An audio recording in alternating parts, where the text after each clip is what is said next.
사무엘상 18장 17절에서 30절까지 마지막 절까지 말씀을 보도록 하겠습니다. 17절에서 마지막 30절까지 말씀을 우리 교독에서 읽도록 하겠습니다. 저와 여러분들 한 절씩 읽도록 하겠습니다. 17절 사무엘상 18장 17절입니다.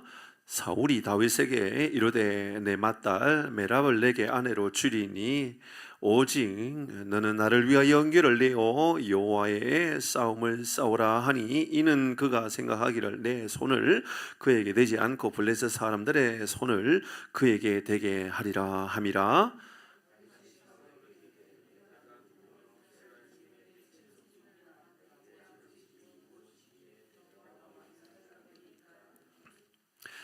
사울의 딸 메랍은 다윗에게 줄 시기에 모올라 사람 아드리엘에게 아내로 주었더라.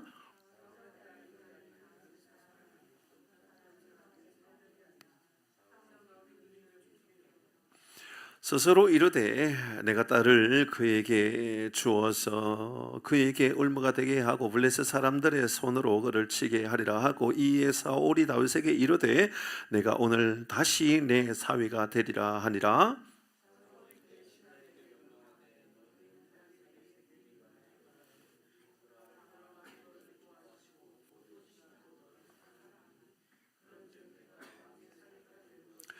사울의 신하들이 이 말을 다윗의 귀에 전하매 다윗이 이르되 왕의 사위 되는 것을 너희는 작은 일로 보느냐 나는 가난하고 천한 사람이라 한지라.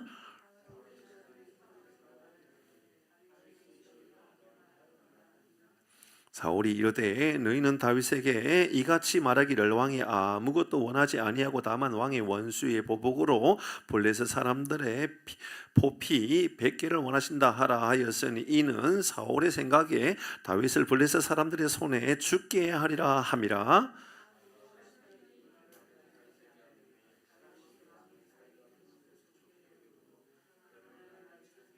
다윗이 일어나서 그의 부하들과 함께 가서 블레셋 사람 200명을 죽이고 그들의 포피를 가져다가 수대로 왕께 드려 왕의 사위가 되고자 하니 사울이 그의 딸 미갈을 아내 다윗에게 아내로 주었더라.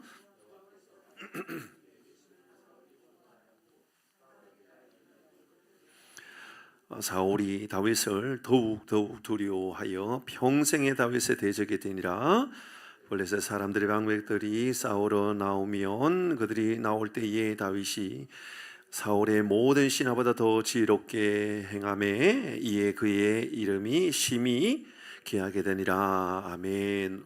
오늘은 능력과 겸손을 겸비하라라는 제목으로 말씀 함께 나누겠습니다. 능력도 소유하고 그런데 또 겸손하고 이런 삶을 우리가 어떻게 살아갈 수 있을까라는 말씀을 가지고 좀 나누도록 하겠습니다.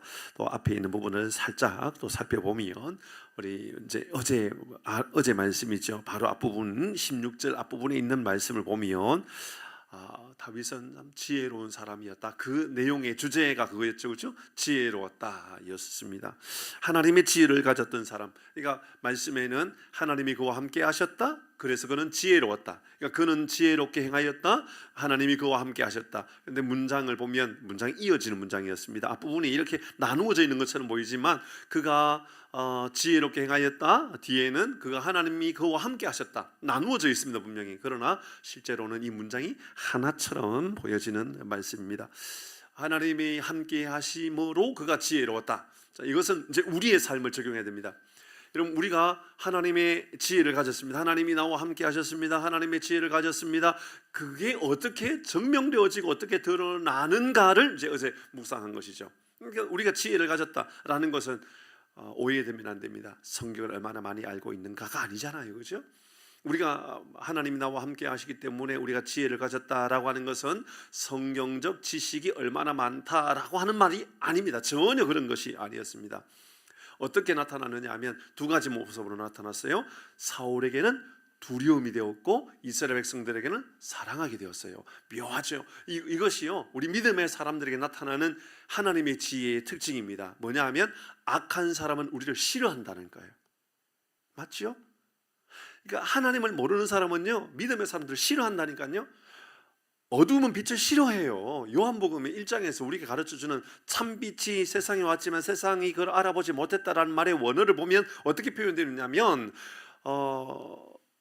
빛이 세상에 왔지만 어두움은 빛을 싫어하더라, 이런 표현으로 되어 있어요. 그러니까 맞아요. 그런 표현이에요. 그러니까 사울이 다윗을 싫어했습니다. 두려워했습니다. 두려워했다니까요. 이것을 우리는 잘 적용해야 돼요. 그런데 이스라엘 백성들은 사랑했어요. 그러니까 다윗은 하나님이 함께 하심으로 능력이 있고 힘이 있고 그는 지혜로웠어요. 그런데 반응은 다르게 나타나더라고요. 그러니까 하나님의 사람들은 너무너무 좋아요. 빛은 너무너무 좋아요. 이제 우리 교회를 보는 거예요. 우리 교회가 하나님의 지혜가 충만하면요, 어두움의 세력들은 우리를 싫어한다니까요. 맞죠? 맞습니다. 우리를 싫어합니다. 그런데요, 하나님을 기쁘게 여기고 하나님을 기쁘시게 하고 하나님을 가까이 하는 사람들은요, 그게 그렇게 좋은 거예요.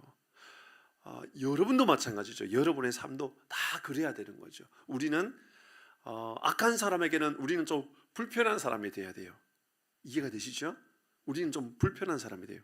그러니까 악한 사람들에게 있어서, 왜냐하면 이렇게 해석하면 될까요? 여러분들과 사기를 치려고 그러면 도저히 같이 사기를 치기는 불편한 사람이 돼야 된다니까요. 맞죠? 여러분과 함께 공모를 해가지고 사기를 치는 일에 여러분만큼 좋은 사람이 있으면 큰일 나는 거예요. 이해하셨죠? 그러니까 악한 일을 하는데 누군가를 괴롭히는 일에, 야, 이런 사람들 이용하면 제일 좋겠다라는 일에 우리가 동원되면 되겠다, 안 되겠다? 안 된다라는 거예요. 그런 묵상이었죠.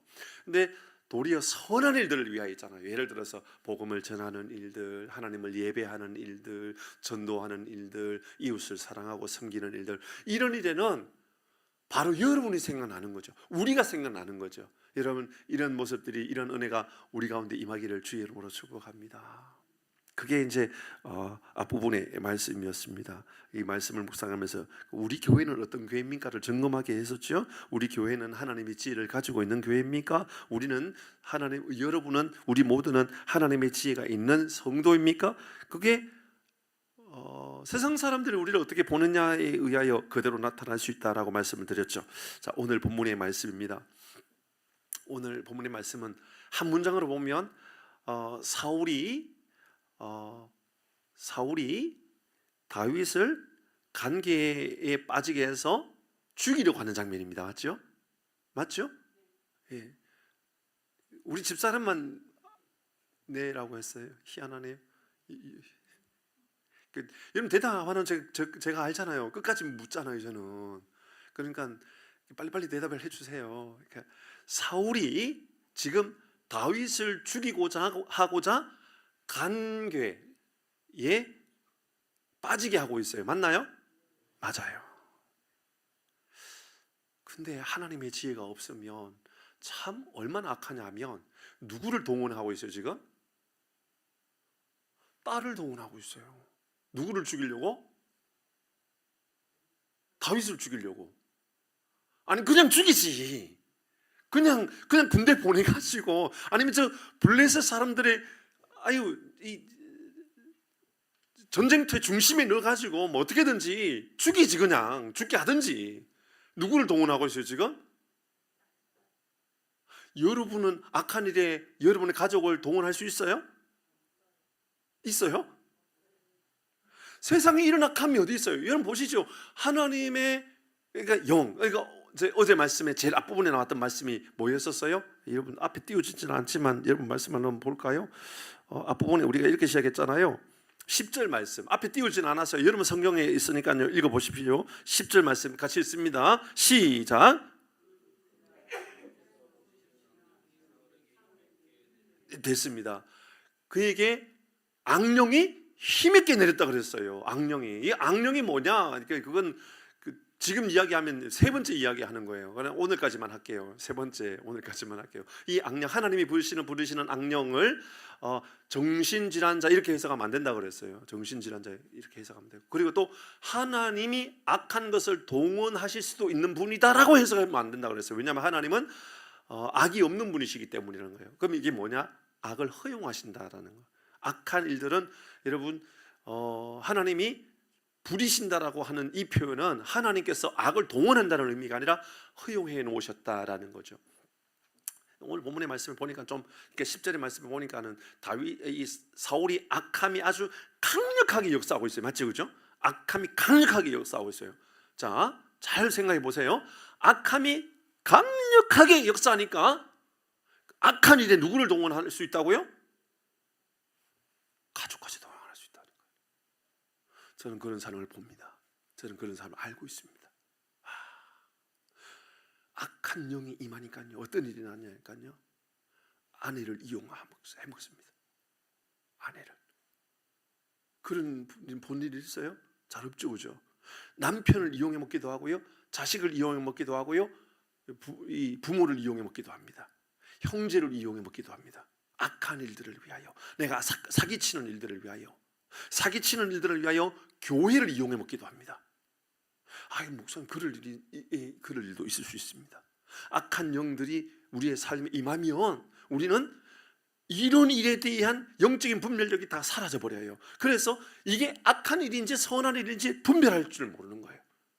어떻게 그럴 수가 있을까요?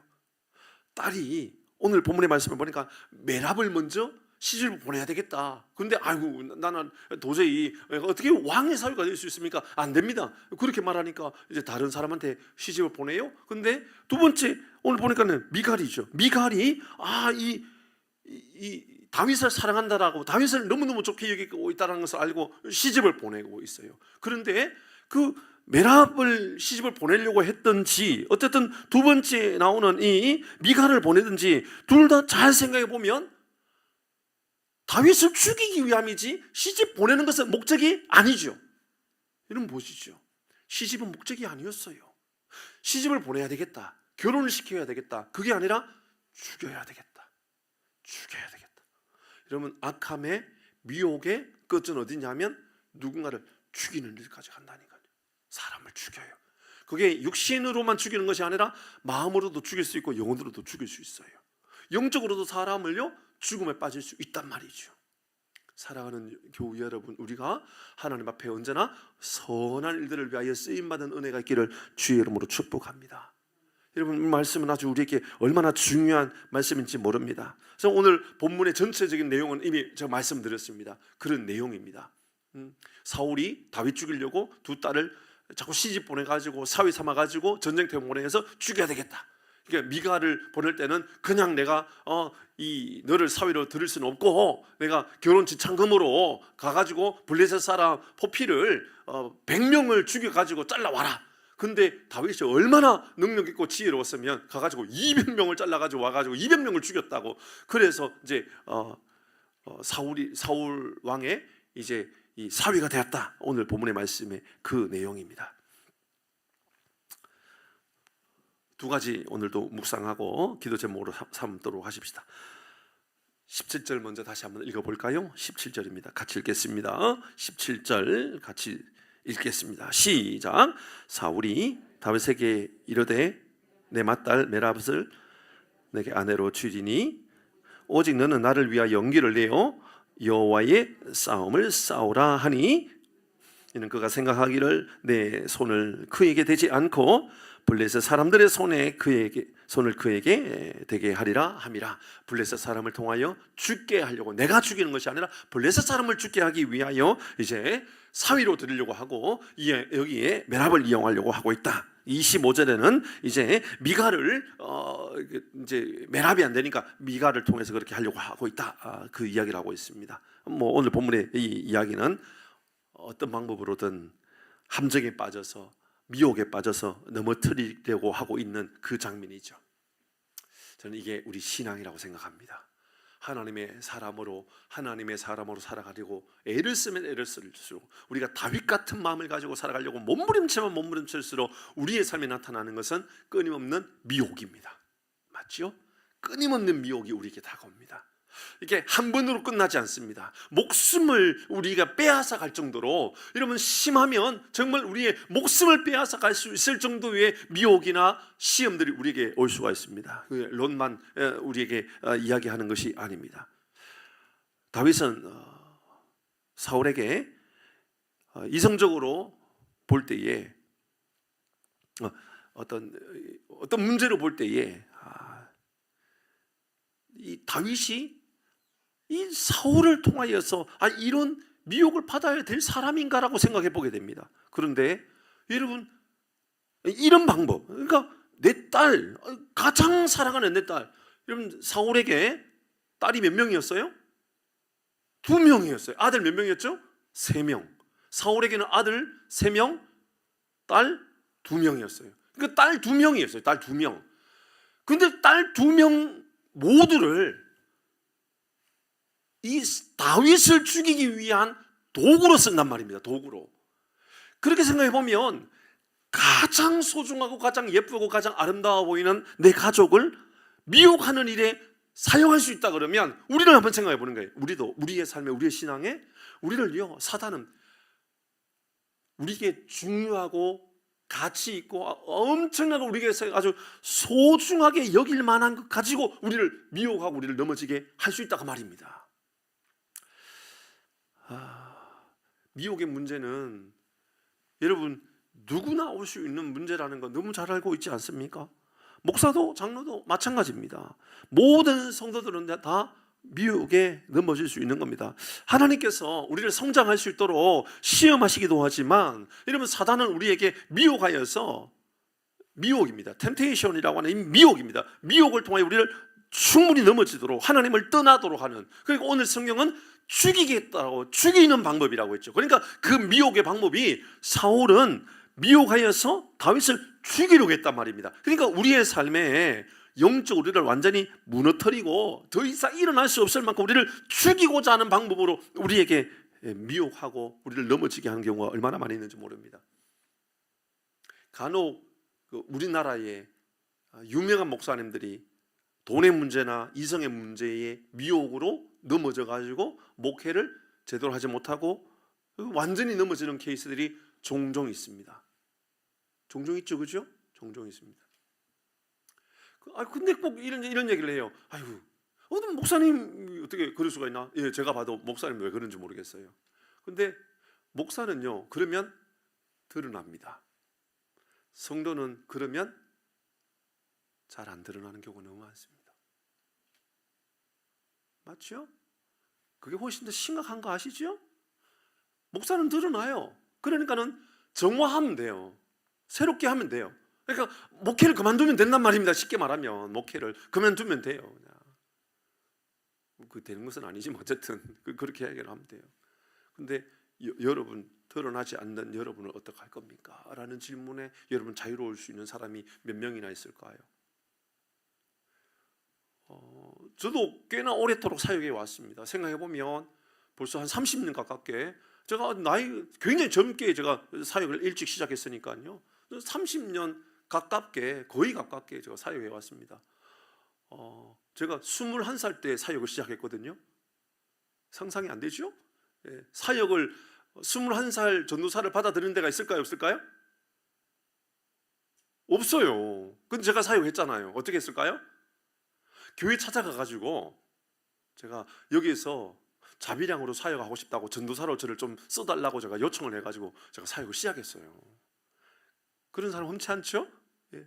제가 사역을 그렇게 시작했어요. 그러니까 제가 어디 면접 보고 뭐 어디 이력서 내고 사역을 시작한 게 아니고, 제가 찾아가가지고 저기서 사역을 하고 싶다 그래서 목사님을 뵙고 이야기하면서 제가 사역을 하고 싶다고, 제가 낮에 일을 하고 그렇게 돈을 벌면서 자비량으로 사역을 하고 싶다라고 그렇게 시작을 했던 기억이 납니다. 한 30년 가깝게 제가 사역을 해오면서요, 생각을 해봅니다. 목회자, 제 주변에 가깝게 있는 목회자들 가운데 돈의 문제나 이성의 문제로 제가 사역했던 교회에 직접적인 영향을 주었던 목사님은 거의 없습니다. 제가 참 감사하게 거의 없습니다. 저 앞에 있을 때 교회도 없었고요, 그 전에 교회도 없었고요, 부산에 있었던 그 교회는 뭐 당연히 또 없었고요, 그 전에 교회도 없었고요, 그 전에 교회도 없었고요, 그 전에 교회도 없었네요. 그러니까 저는 이성의 문제나 돈의 문제로 교회가 시험에 들어가지고 어떤 문제가 생겼던 교회는 한 번도 없었네요, 그 교회에. 근데 제가 사역해 오면서 그 교회에 성도 가운데 장로님이나 안수 집사님이나 권사님 가운데 돈 문제나 이성의 문제로 교회에 치리를 당하거나 떠났던 사람은요, 얼마나 많이 쓰는지 몰라요. 뭐 제가 사역하니까 알 거 아니에요. 목사님과 이야기하고 또 어떤 당의 문제로 제가 알고 있었던. 여러분, 한한교회요, 얼마나 많이 있는지 몰라요. 정말입니다. 장로님도 아시잖아요, 그죠? 돈 문제로 인하여 어려움이 있었던 분도 있고. 보시죠. 제가 이런 구체적인 이야기까지 하는 이유는, 아이고 목사님들 왜 저래, 이런 그런 이야기 들리면 아이고 성도는 훨씬 더 심할지도 몰라, 이런 마음 안에는 항상 반면교 교사 사무실이라는 말씀을 드리는 겁니다. 우리는 훨씬 더 위험할 수 있구나, 나도 훨씬 더 위험할 사람이구나 라고 하는 것을 늘 마음에 새겨야 되는 거예요. 얼마나 중요한 문제인지 모릅니다. 이성의 문제만 아니라 돈의 문제는 훨씬 더 심각합니다. 많은 교회들이요, 이성 문제뿐만 아니라 돈 문제, 돈의 미혹으로 넘어지는 경우가 얼마나 많이 있는지 모릅니다. 우리가 잘 알고 있는, 그래서 성경은 아예 돈이 많고 적음에 대하여 얼마나 성경이 많이 말하고 있는지 모릅니다. 정말 구약에도 그렇고요, 신약에도 그렇고요. 여러분, 돈 문제에 대해서, 이성의 문제에 대해서도 노골적으로 문제를 다루었던 이야기들 있죠. 예를 들어서 고린도전서 같은 말씀에 보면 이성의 문제가 교회에 정말 치명적인 문제였다는 것을 알려주기도 했었습니다, 실제로. 근데요, 돈 문제는 훨씬 더 강하게 이야기하고 있는 거 아시죠? 신약 성경에도 구약 성경에도 마찬가지입니다. 구약 신약 성경에 당장 돈 문제 가지고 큰 시험에 들어가지고 여러분 저주받아 죽었던 사람, 아나니아와 삽비라 맞잖아요. 돈 문제 아닙니까? 돈 문제. 속이게 되는 거예요. 속이게 되는 거예요. 성령을 막 속이고 있는 거예요. 그런 문제가 있었죠. 예수님은 얼마나 더 엄격하게 말씀하시는지, 부자는 천국 가기가 얼마나 어려운지, 나귀가 바늘귀에 들어가는 것보다도 더 어렵다, 이렇게 이야기했다고요. 그 들어갈 수 있다 없다?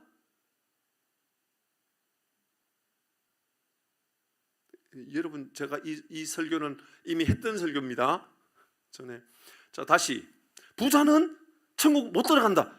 부자는 천국 들어가기가 얼마나 어려운지, 나귀가 바늘귀에 들어가는 것보다도 더 어렵다. 나귀가 바늘귀에 들어갈 수 있다 없다? 어떻게 들어가려고요? 바늘귀를 막 크게 만든다. 바늘귀를 막 이 대문처럼 크게 만든다. 그게 바늘귀입니까? 말씀드렸잖아요. 그 바늘귀는 그 바늘귀가 아니고 당시에 예루살렘 성의 쪽문, 그러니까 큰 대문이 아니고 그 옆에, 그러니까 밤에 어두워지면, 그러니까 이제 거기 밖에 이제 도적들이라든지 이런 사람들 못 들어오게 하기 위해서 조그마한 쪽문을 만들어 놓는데, 그 쪽문 들어가려 그러면 아무리 부자여도, 아무리 대단한 권력을 가지고 있어도 나귀에서 내려서 나귀를 끌고 고개를 숙이고 그 쪽문으로 들어가야 되는 거예요. 그러니까 그게 바늘귀 문이라고 흔히들 이야기했었죠. 당시에 그랬다라는 거예요. 그러니까는 어렵다가 불가능하다가 아니라 겸손해져야 된다, 부자가. 그만큼 성경은 그런 이야기들이 많이 있어요. 야고보서도 그 기록되어 있고요. 그러면 이성의 문제뿐만 아니라 당연히 돈 문제에 대해서 성경은 아주 엄격하게 이야기하고 있는 부분이 있죠. 잠언 30장 말씀 읽어볼까요? 잠언 30장 7절 8절 9절입니다. 같이 읽어봅니다. 7절 8절 9절 같이 하겠습니다. 시작.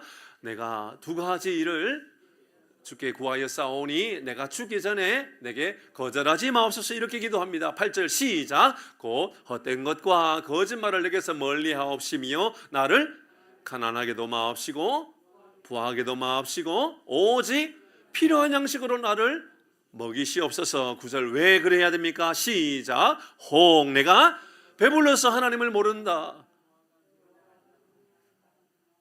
혹 내가 가난하여 도둑질하고 내 하나님 이름을 욕되게 할까? 아멘. 흔히 목사가 돈 조심하고 여자 조심해야 된다, 뭐 이런 말들을 하잖아요. 그런데 그게 목사에 대한 이야기가 아닙니다. 우리 모두에 대한 이야기입니다. 돈 때문에 교회 안 나오는 경우 저도 얼마나 많이 보는지를 모릅니다. 정말 믿음 좋은 사람이라고 생각했었는데, 믿음 좋은 장로님이라고 생각했었는데, 여러분 돈 때문에 여러분 주일날 교회 못 오는 경우들도 제가 얼마나 자주 보아왔는지 모릅니다. 그게 이제 우리의 신앙을 죽게 하는, 넘어지게 하는 미혹의 방법이었다 그 말입니다. 우리는 간혹 그러면 여러분 이런 질문 앞에 이렇게 생각해 봐야 되잖아요. 얼마만큼 가져야 부자입니까? 얼마만큼 가져야 부자예요? 그러니까 이제 자칫 잘못하면 이 말씀을 가지고 부자는 뭐냐 이제 이 질문에 참 묘한 어떤 이 답을 이끌어내야 되는 것 같아요. 그러니까 여러분의 이렇게 부자의 기준은 다 같을까요, 다를까요? 그거예요. 그러니까 이 말씀은 부자냐 아니냐에 대한 이야기가 아니에요. 그러니까 부자의 기준은 너무너무 가난한 사람에게 있어서는 당장 주머니에 만 원짜리 한두 장만 있어도 부자가 된 기분이 들 수 있는 거거든요. 그런데 어떤 사람은 수백억을 가져도 수천억을 가져도 나는 가난한 사람의 마음을 가지고 있을 수도 있는 거예요. 그 주변에 있는 사람이 막 한 1,000억, 2,000억, 3,000억 정도 가지고 있는 사람이 주변에 있으면 내가 가지고 있는 한 500억은 부자로 느껴질까요? 가난하게 느껴질까요? 그런 사람 보면 화가 나요, 안 나요?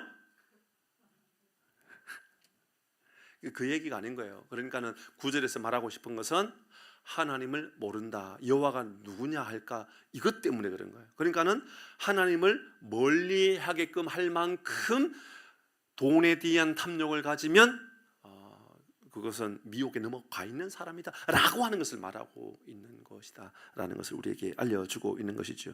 중요한 것은 하나님과 나와의 관계를 무너지게 하는 게 미혹이다 그 말입니다. 사랑하는 교회 여러분, 언제나 우리의 삶에 미혹은 나에게 결국은 내 영혼을 죽게 하기 위함이었다라고 하는 것, 나를 죽이게끔 하는 것이었다라는 것, 이런 믿음의 고백, 이러한 고백을 항상 가지시기를 주의 이름으로 축복합니다. 한 가지 더 보면 29절입니다. 같이 보도록 하겠습니다.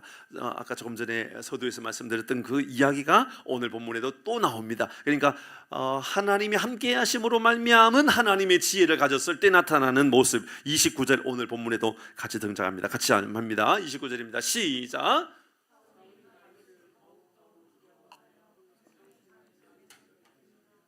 사울이 다윗을 더욱 두려워했다라고 이야기합니다. 더욱 두려워했습니다. 16절 말씀입니다. 그러니까 앞에 나왔던, 오늘 읽지 않았던, 어제 새벽에 읽었던 16절의 말씀에 보면 이렇게 말하고 있죠. 같이 합니다. 시작.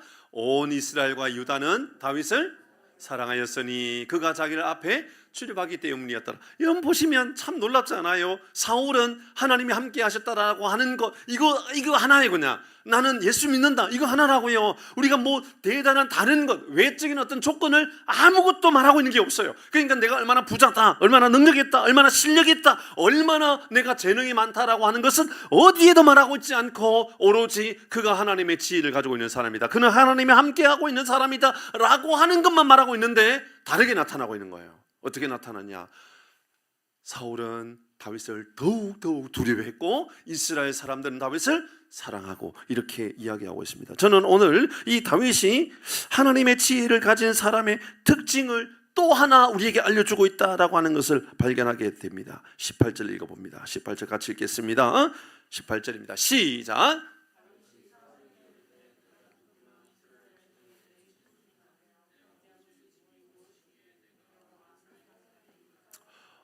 다윗은 분명히 엄청난 능력을 가지고 있었습니다. 그 능력은 다름 아니라 하나님이 함께 하시기 때문에 하나님의 지혜를 가지고 있는 사람이었고, 그가 오늘 본문의 말씀을 보면 조금 전에 우리가 앞에 읽었던 것처럼 블레셋 사람들의 포피를 100개를 가지고 오면 미갈을 너에게 시집 보내서 너를 사위 삼겠다 할 때는 가가지고 몇 개를 잘라왔다고요? 200개를 잘라왔는 거예요. 능력이 있다 없다? 능력이 있다 그 말을 하고 있는 거예요. 그러니까 그는, 여러분 우리가 조금 앞에, 오늘 본문의 내용은 아닙니다. 그 앞에 오늘은 이제 이 장가갈 나이였다라고 보여지는 거죠. 장가갈 나이라고 보고요.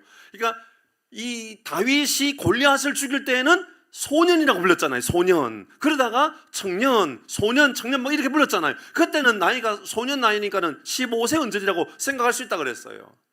그런데도 그는 어마어마한 능력을 가지고 있었다라는 거 아니에요. 그러니까는 그는 능력을 가지고 있는 거예요. 그런데 지혜로워요. 능력을 가지고 있어요. 지혜로워요. 오늘 본문의 말씀도 계속해서 능력을 가지고 있어요. 지혜로워요. 그런데 그 모습을 오늘 18절에서는 이렇게 다윗이 이야기합니다. 다윗이 사울에게 하는 말이 내가 누구며 이스라엘 중에 내 친족이나 내 아버지 집이 무엇이기에 내가 왕의 사회가 될 수 있겠습니까? 라고 말하는 것은 나는 왕가의 계통을 이어올 만큼 대단한 사람은 아닙니다라고 겸손하게 말하고 있는 거죠.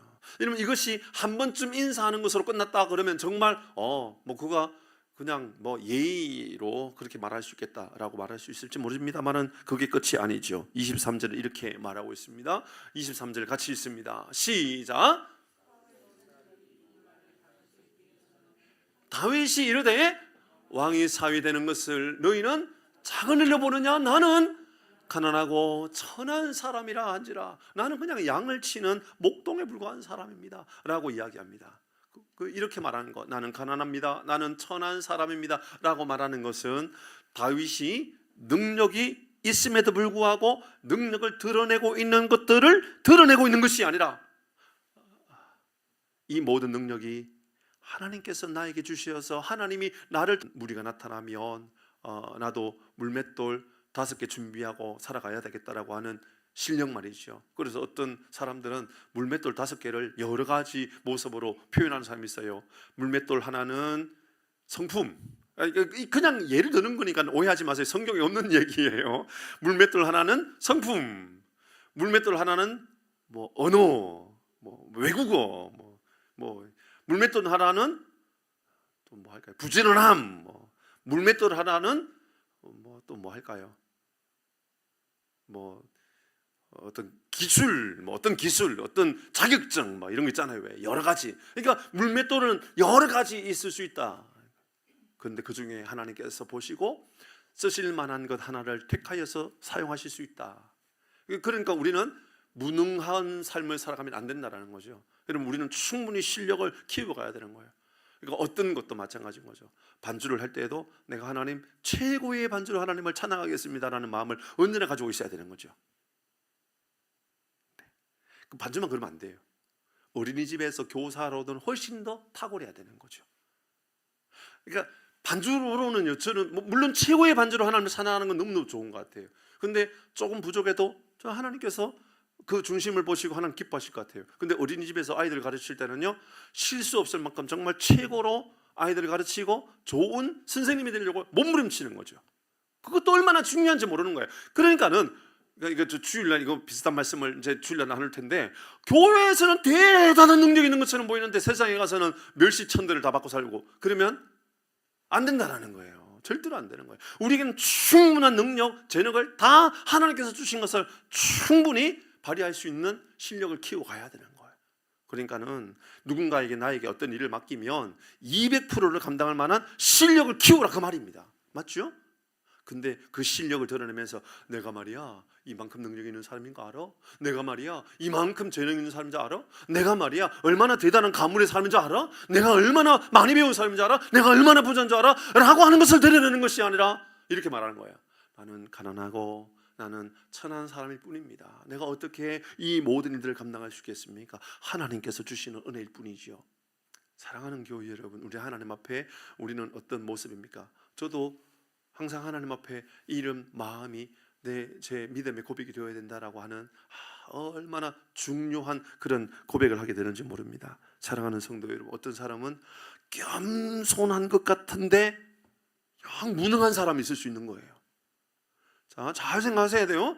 겸손한 것 같은데 무능한 사람이에요.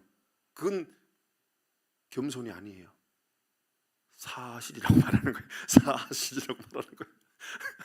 참 마음이 아프지만 사실이라고 말하는 거예요. 그냥 그건 겸손이 아니라 무능한 거라면 사실인 거죠. 어떤 사람은요, 실력은 대단한데 늘 자기 실력을 자랑하는 사람이 있다고요. 교만함이죠. 오늘 성경은 하나님께서 우리에게 어떤 사람을 쓰시는가를 알려주고 있는 것 같아요. 실력과 겸손함을 겸비한, 하나님의 지혜를 가진 우리 모두가 되기를 주의 이름으로 축복합니다. 오늘 이 밤에 우리 기도할 때에 하나님 앞에 하나님 저에게 능력을 주십시오. 감당할 만한 힘을 주십시오. 어떤 자리에서 무엇을 하든지 간에 탁월함을 주십시오. 하나님, 제가 가지고 있는 물맷돌은 하나님 세상에서 최고라고 하는 탑이라고 말할 만한 그런 물맷돌의 실력을 저에게도 가질 수 있도록 도와주십시오. 그렇게 기도하셔야 됩니다. 하나님, 제가 취업한 곳에서, 제가 일하는 곳에서 포피 100개 가져오라고 하면 저는 200개 가지고 가겠습니다. 이런 탁월한 실력들을 제가 가지겠습니다. 그런 실력을, 그런 지혜를 저에게 주십시오. 그렇게 기도하셔야 된다는 거예요. 그러면서 하나님 앞에, 그러나 하나님, 저는 가난하고 천하고 연약한 사람입니다. 저를 통하여 하나님이 일하고 계실 뿐입니다. 저는 아무것도 아닙니다. 그래서 실력과 겸손함을, 겸비한 다윗 같은 하나님의 사람, 다윗 같은 우리 교회, 다윗 같은 우리 장로님, 우리 모든 성도님 되시기를 주의 이름으로 축복합니다.